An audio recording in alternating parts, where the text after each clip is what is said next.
qu'on se le dise. Mathieu, oui, donc c'est donc la télé...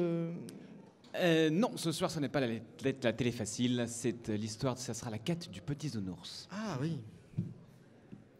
Après toi. Alors, c'était un jour où petit Zoonours regardait la télévision. C'était le ministre Gros Monsieur qui parlait. Monsieur Gros Monsieur disait: Oui, bah écoutez, c'est sans doute très dommage, mais on n'est pas au pays des bisounours, voilà. Petit Zoonours fut très intrigué. Ah bon? Mais je croyais que oui, on était au pays des bisounours. Comme il n'était pas convaincu par le ministre Gros Monsieur, il alla demander à Maman Zoonours. Dis, maman, c'est vrai qu'on n'est pas au pays des bisounours?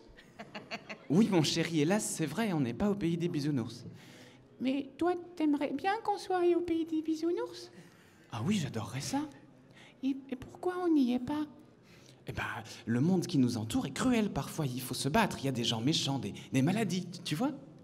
Oui, mais au pays des bisounours aussi, il y a tout ça, mais les bisounours, ils s'entraident, ils se battent et ils gagnent à la fin. Oui, mais non, mais c'est pas pareil, mon chéri. Ici, les bisounours, ils seraient pas heureux, je pense. Ça veut dire qu'il faut être méchant? Mais non, voyons, petit Zoonours, ce n'est pas ça, mais... Tu sais, chez Mamie Zoonours, il y a une expression qui dit « trop bon, trop con ». Tu comprends? C'est vrai. Oui, maman Zoonours. Mais petit Zoonours n'était pas sûr d'avoir tout bien compris. Il s'en alla taper à la porte de Papy Zoonours. Dis-moi, Papy Zoonours, c'est vrai qu'on n'est pas au pays des bisounours? Pour sûrement, petit Zoonours, on n'y est pas, hein. Et pourquoi ça? Ben, moi, quand j'avais ton âge, tu vois, par exemple, ben, c'était la guerre partout. Alors, je peux te dire que les bisounours d'en face, il fallait pas réfléchir longtemps, hein. Ça, j'en ai dégommé du bisounours. Mais, et alors, du coup, il faut faire quoi? Il faut pas se laisser faire, mon garçon. Faut les bouffer avant qu'ils te bouffent, tu vois. Mais c'est méchant, ça. Mais c'est pas méchant, c'est la résistance. C'est pas nous qu'on est méchants, c'est eux qui ont commencé. Mais oui, mais par exemple, en Algérie, c'était pas ça. C'était qui résistait? Mais c'est pas pareil. Là, c'est pas du tout des bisounours, enfin. Faut pas tout mélanger, là, petit Zoonours, tu comprends? Oui, Papy Zoonours. Mais petit Zoonours n'avait pas vraiment toujours bien compris. Pour en avoir le cœur net, il alla demander à Papa Zoonours.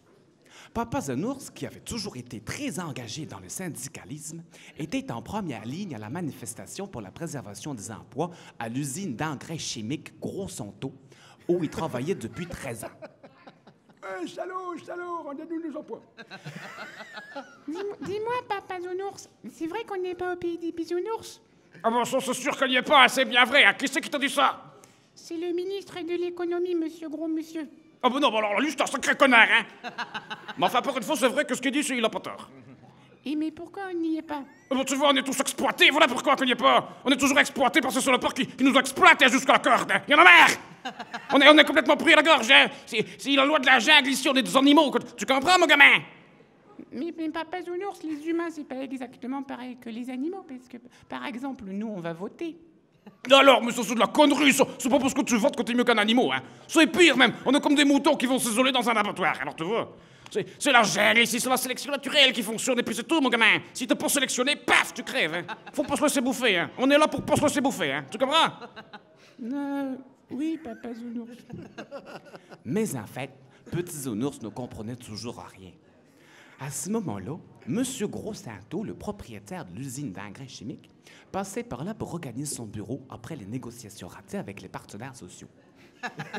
Petit Zoonours connaissait un peu M. Gros Santo grâce aux nombreuses manifestations qu'il avait faites avec Papa Zoonours, mais il était un peu intimidé. Dites, monsieur Gros Santo, c'est vrai qu'on n'est pas au pays des bisounours? Bah, mais pourquoi tu dis ça, petit Zoonours? Mais bien sûr que nous sommes au pays des bisounours. Ouvre un peu les yeux, regarde autour de toi. La nature n'est-elle pas merveilleuse? Elle fait pousser des choses délicieuses rien que pour nous.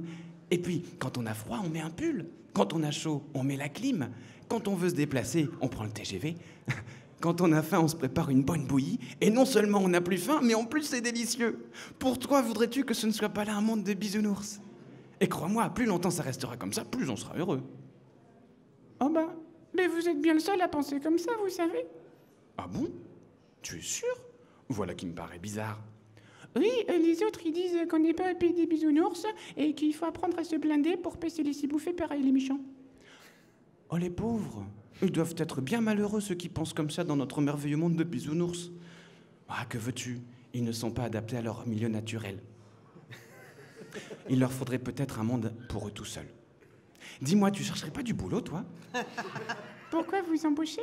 Ben oui, on a toujours besoin de bisounours par chez nous, tu sais. Ah bah oui, c'est avec plaisir, monsieur Grossanto, parce que là, les fins de mois, c'est plus ce que c'était. Hein. Je pourrais passer des tests? Tout à fait, viens, petit bisounours, suis-moi, c'est par là. Merci, monsieur Grossanto. Et c'était ainsi que Petit Bisounours vécut très heureux dans un monde de bisounours. Bravo. C'était Mathieu.